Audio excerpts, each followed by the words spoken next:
as International Marketing Group. In a nutshell, yung IMG or International Marketing Group, it's a one-stop shop for all your financial needs. If you think about it, bakit ka pa maghahanap ng ahente or financial broker when you can be your own financial broker? So if you're looking for healthcare, life insurance, mga mutual funds, mga properties like for real estate, condo, or house and lot, or if you're looking for mga non-life insurance, car insurance, or other general insurance for your house perhaps, or all other services, kompleto po, nandito po lahat sa IMG. That's why I decided to become a member so that I can be my own financial broker. And as you get to be your own financial broker, you get to enjoy 48 benefits. And you heard it right. As of the moment, meron po tayong 48 benefits that we enjoy as members of IMG. Kasama na po dyan yung discounts, mga free gifts, mga access. Pero more importantly, aside sa 48 benefits, napaka-importante na we get ourselves acquainted with how money works. And the good thing about IMG is they provide free seminars and workshop. And one of the things I learned here in IMG is the importance of building a solid financial foundation. Just like when you're building a house, you have to start from the ground up. As you have noticed on the bottommost part, dito po nakalagay ang healthcare. Tapos, andyan yung life insurance, dapat bayaran yung mga utang, tapos emergency funds, tapos investment.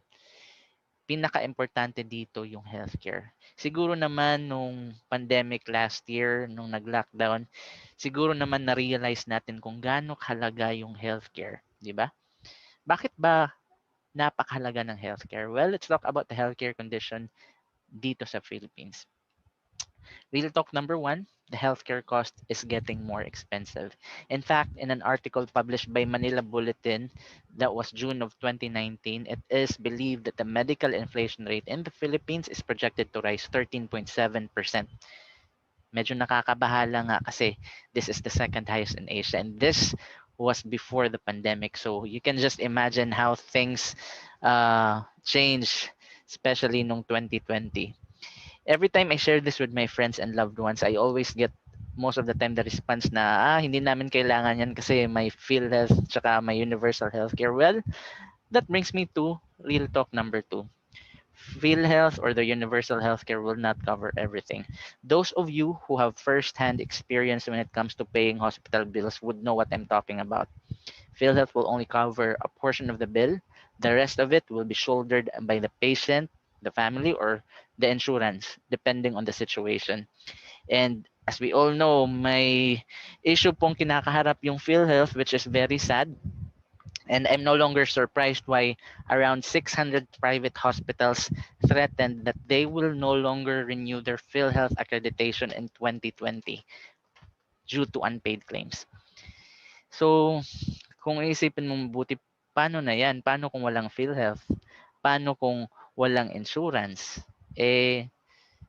Nasa patient na yung responsibilidad na bayaran yung hospital bill. Buti na lang kung may savings.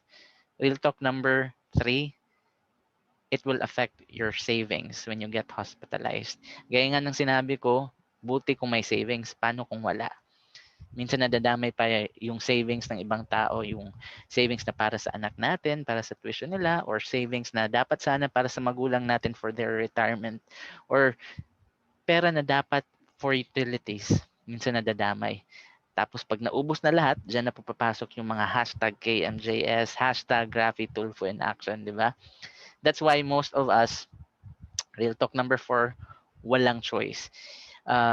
Most of us would opt to be employed for a company kahit stressed, kahit kulang sa tulog, kahit puyat, walang choice. Kasi yung mga companies, they offer free healthcare insurance for their employees and the dependents. That's why even though we're stressed and very tired, we opt to stay. But the fact remains that you will not work for the rest of your life. And real talk number 5, as we get older, we're definitely likely to get sick. It doesn't matter what your status is right now, whether you're single, you're married, you're running a business, or you work for a company. We all get older. 'di ba? At lalabas din yung mga sakit eventually. And last year, it was a wake-up call.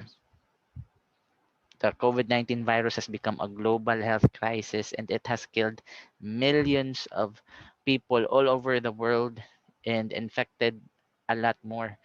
Matanong ko lang, when do you think this pandemic will end? Hopefully, whatever the situation was last year, whether it's good or bad, I hope you learned something out of it. Ngayon, we're just fortunate kasi maraming options dito sa Philippines. If you're going to check the slide, you will see some of the healthcare companies dito sa Philippines. Pero ako personally, bakit napili ko sa Kaiser? Well, I have 8 reasons. First is, registered po siya sa Securities and Exchange Commission. Second, registered din po siya sa Insurance Commission as one of the HMO companies. Member din po siya sa Philippine Association of Health Maintenance Organization Companies or PAMOC, which was recently praised by President Duterte, Vice President Leni Robredo, even the Insurance Commissioner, even the previous Secretary of Health. And the good thing about Kaiser, it has a lifetime network access of over 500 accredited hospitals and 100 specialists all across the country. Kaya nga, pinagkakatiwalaan din siya ng mga doctors, mga providers, even hospitals. You will see all these feedback and reviews on the Kaiser's website so that you can check it yourself. I will provide that link later on. At hindi lang po mga providers, pati yung mga members ng Congress, yung House of Representatives and government agencies, they trust Kaiser. In fact, Kaiser has been the healthcare provider for the House of Representatives and some of the government agencies for several years now. Baka sabihin nyo, para lang to sa mga government employees ha. Well, nagkakamali po kayo dyan kasi yung Kaiser, it's for everyone. And would you believe na even our megastar Sharon Cuneta, she's also a Kaiser policyholder and she happens to be our Kaiser ambassador. So with all this, that's the reason why I decided to open a Kaiser plan for myself and my family. And I have this, peace of mind na I'm with the right company. Yung Kaiser International po, it has a wide array of products and services. And one of which is tinatawag nating senior care plan. Ang Kaiser Senior Care Plan, it is a medical healthcare plan designed for 61 years old and up. Nung nag-avail kami ng mom ko para sa senior care niya, nakatanggap po kami ng kit. And the kit contains a hard copy of the policy or contract. It also contains the booklet. It's a list of accredited or affiliated hospitals, mga providers dito sa Philippines. And fact po, lahat po ng mga private hospitals, especially if you're in Cebu, lahat po ng mga private hospitals sa Cebu, they're affiliated with Kaiser. And lastly, sa kit, nakatanggap din po kami ng Kaiser Health Card for my mom. So this is what you will get the moment you have the Kaiser Senior Care. Now, what's fabulous about Kaiser Senior Care? When I say fabulous, I'm talking about fab, that's features and benefits. Let's talk about the benefits first. Actually, there's a lot of benefits. You will see the link later on so that you can see the full list of benefits for the Kaiser Senior Care Plan, but I'm just going to highlight some of them. First is it has a maximum benefit limit per illness per year. Tama po, per illness per year. Depending on your plan, it may range from 250,000 to 1 million, and it also has coverage for the basic hospital benefits, miscellaneous hospital expenses, and a lot more. Again, you will see the link later on. For the features, ang Kaiser Senior Care po, it has a coverage of 1 year upon effectivity of the plan. And the renewal is guaranteed up to age 100. Yung karamihan siguro medyo confused on this part, but I will explain that on this slide. Sabihin natin si tatay nag-open ng Kaiser Senior Care at medyo nakaluwag-luwag. So sabi niya, magbabayad ako ng annual. So yun, magbayad siya ng annual. Nagkataon na 2 months after he opened or he got approved for the policy, 2 months after na hospital si tatay. Di ba? For the first year, which means first 12 months, tapos na-confine yung policyholder, covered po yung mga non-pre-existing cases. Ano ba itong mga non-pre-existing cases? Simple, yung mga dengue, rabies infection, amoebiasis, and a lot more. Again, it will depend on the doctor as to what is pre-existing or non-pre-existing. Pero the good thing is, for the first 12 months, covered po ang mga non-pre-existing cases. Paano pag mga pre-existing condition niya? Paano pag pre-existing condition na yung pinag-uusapan natin? Well, don't worry kasi on the second annual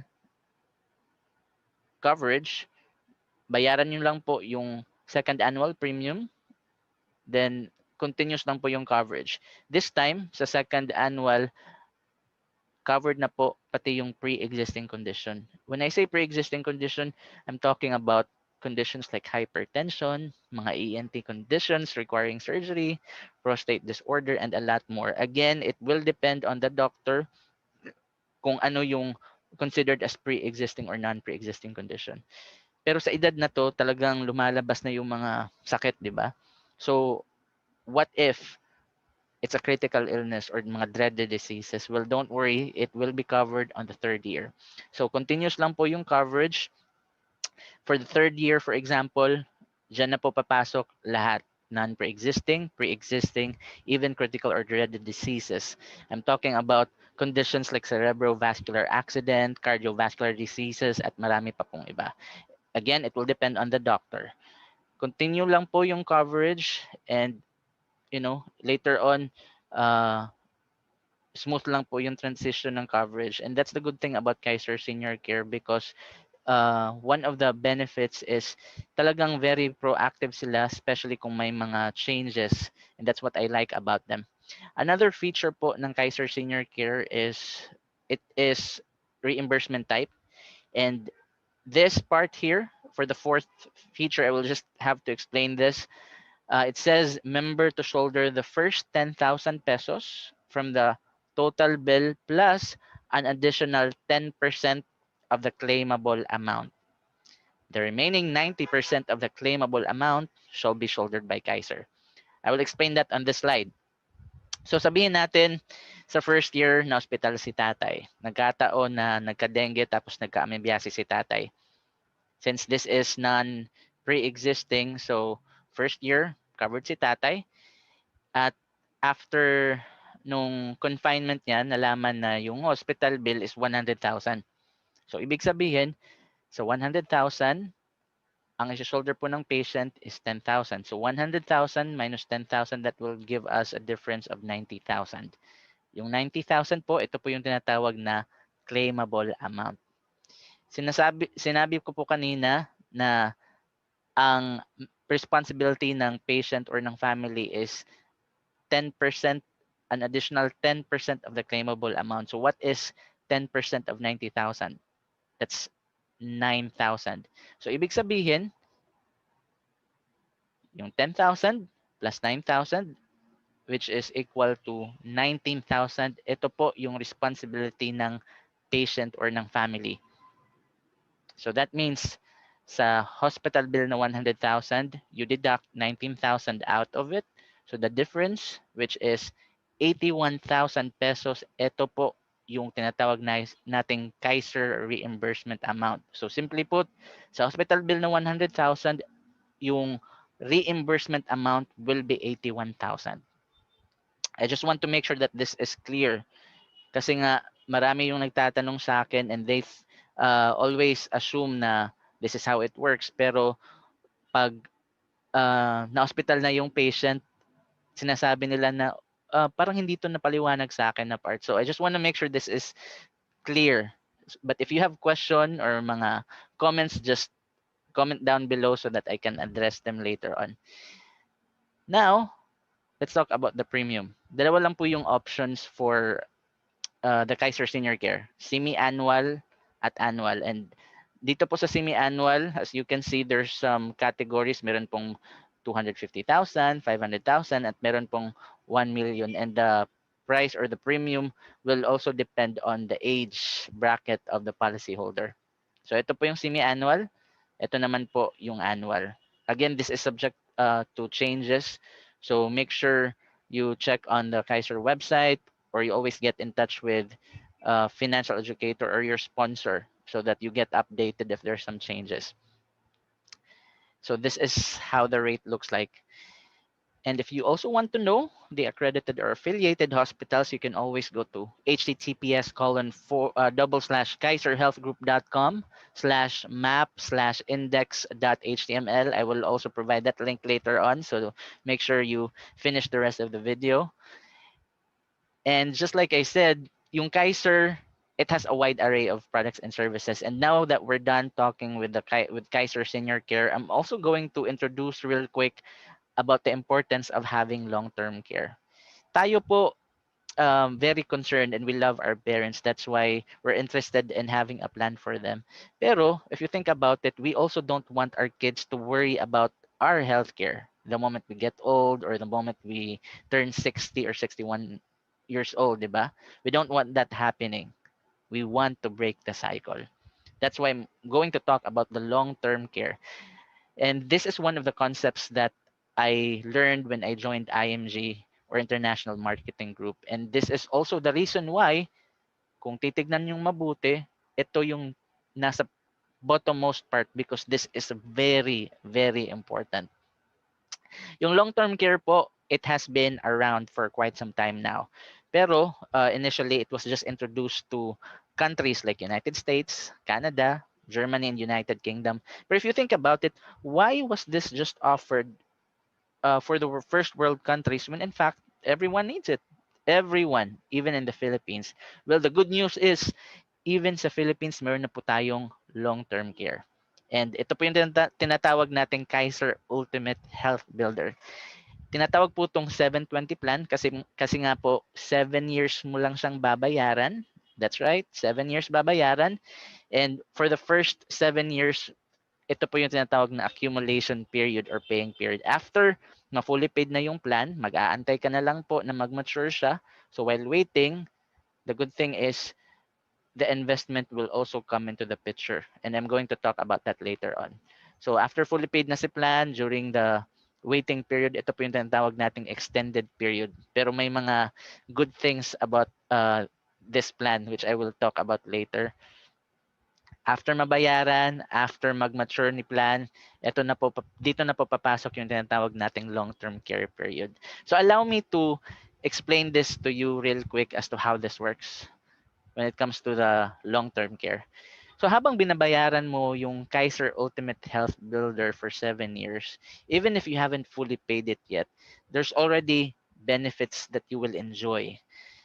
Kasama na po dyan yung annual physical exam, may dental, at marami pa pong iba. And one of the best things about this plan is, if in case you will not use it for confinement, let's say kasi may short-term care plan ka with a company, or may personal short-term plan ka from from elsewhere, if you are not going to use it for the first 7 years, then you get rewarded for it, because 85% of the contract price will be returned to you.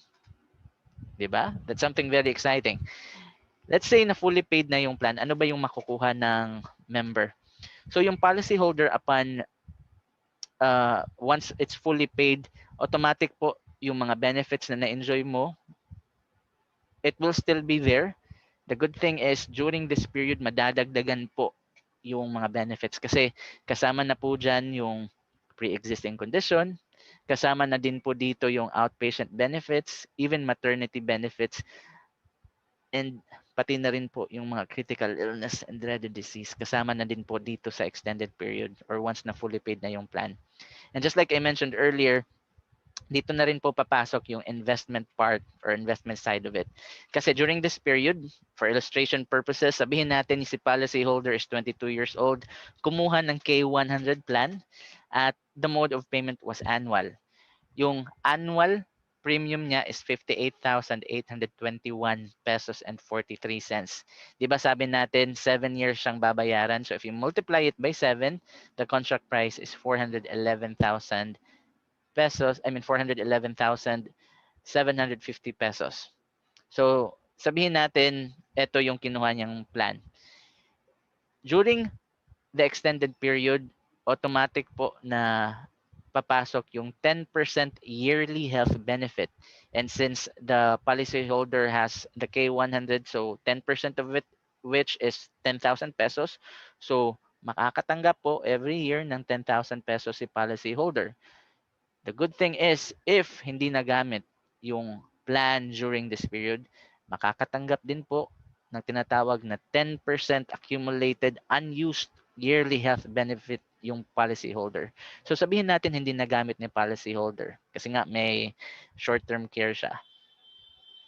Just for example, ibig sabihin nito, once nag-mature si plan, makakatanggap ng total accumulated unused health benefit of as high as 269,750 pesos.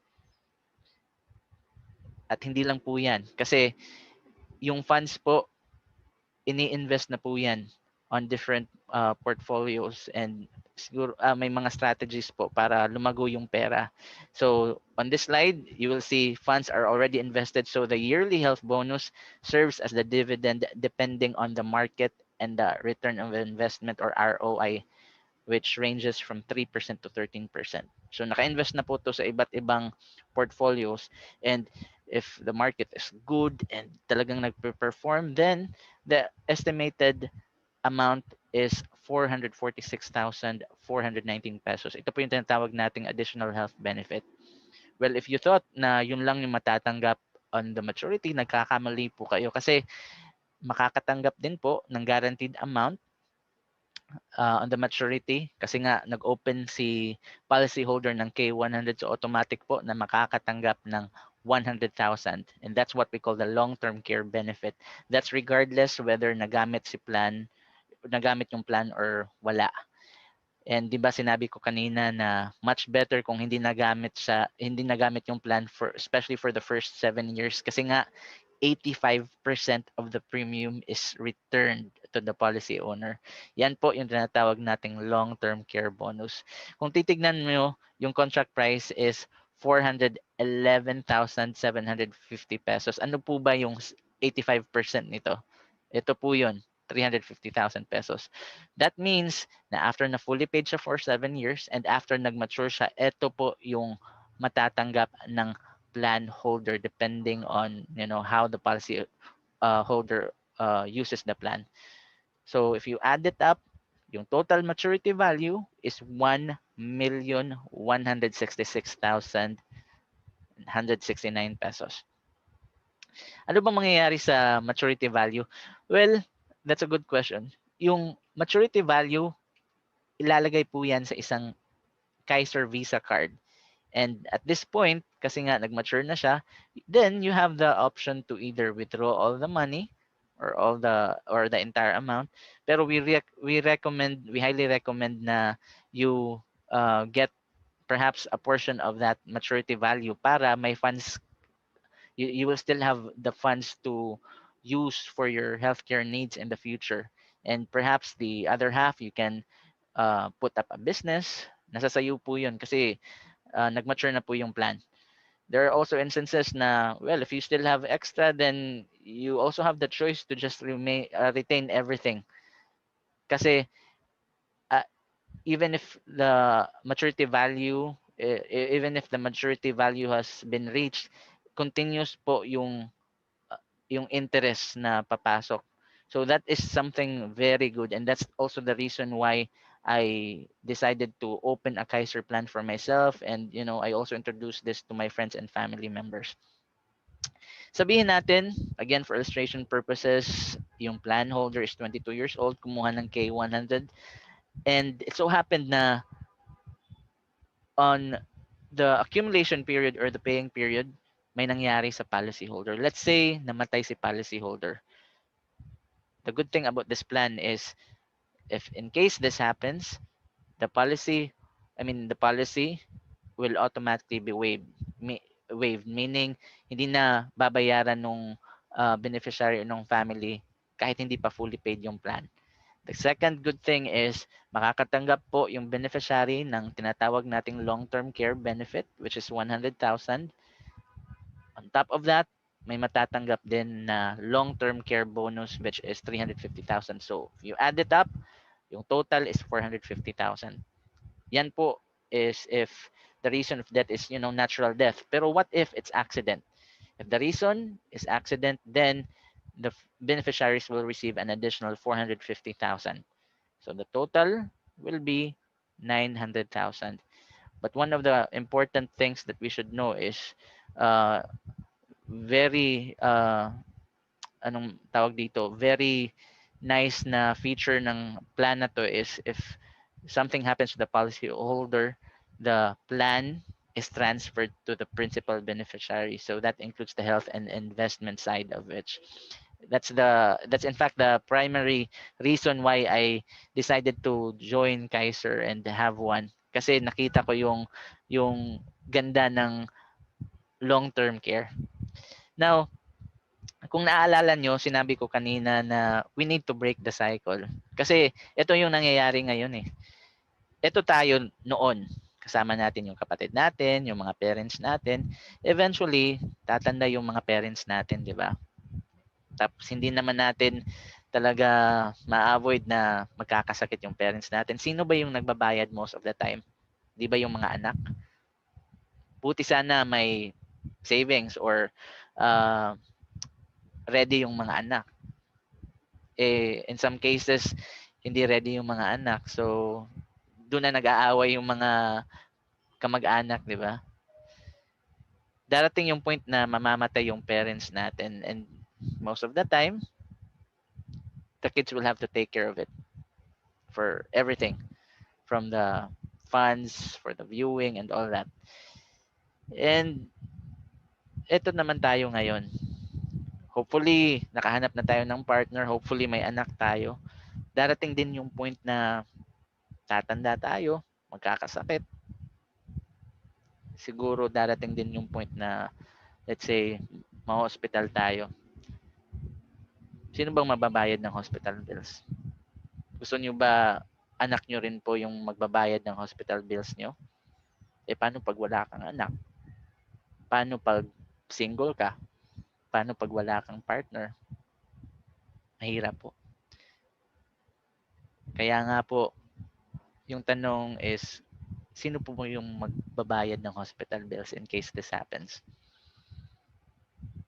That's why it's very important that we break the cycle. As the saying goes, you can never go back and change the beginning, but you can start where you are and change the ending. To be an IMG member, just check the link later on. And if you're interested to get a Kaiser long-term care for yourself, you will also get the link later on. And if you want to get a Kaiser senior care plan, just check this link so that I can assist you. And don't forget, before we end this video, please like, subscribe, and share this video to your friends. And don't forget to hit the notification bell. Again, ako po si Earl Anthony Durano na nagsasabing Happy New Year sa lahat and may God bless you all the more. See you po sa next vlog. Bye-bye!